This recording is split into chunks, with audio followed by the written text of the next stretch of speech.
No nii, oleme siin Tehvandi staadioni juures. Seisame siis järjekorras, et ära vahetada piletid käe paalte vastu. Rahvast on mega palju.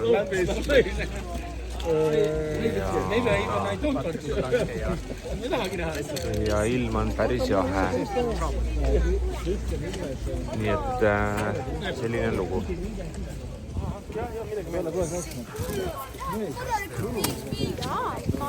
Kuule, mingi laste ala ka. Nii, oleme poolel teel Tehvandi hüppetorni juurde, see juba seal paistab. Siin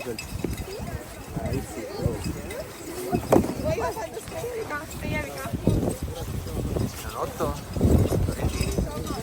Oskar, Annabel, Helen ja Raivo ja Henri. Sellise seltskonnaga.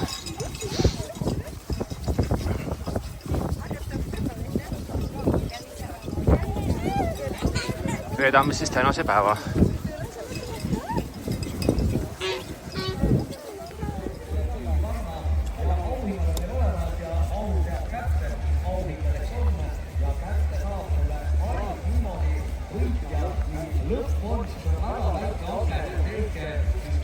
Võimas.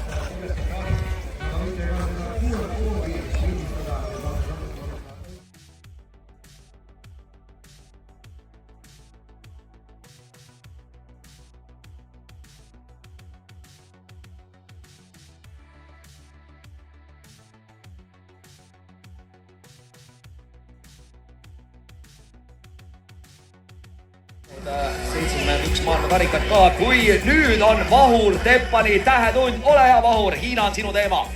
Nägime siin Xiaoleng Wang oli suurel ekraanil nimi, minu protokollis on Jihhe Chao, nii et eks me pärast näeme, kes see õige nimi seal on.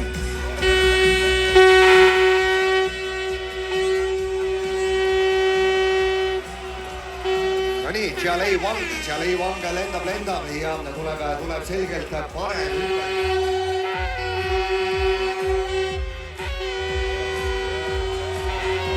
Tuleb!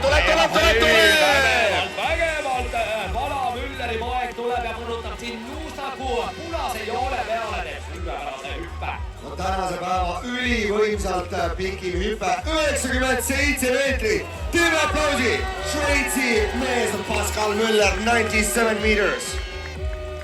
Ja vägev, hei no selle hüppega, siin on esikümne mees, võib-olla läheb liidrina pärastlõunal suusarajale, kes seda teab? Ja kandub kaugemale, nii et uus katse, oleme valmis.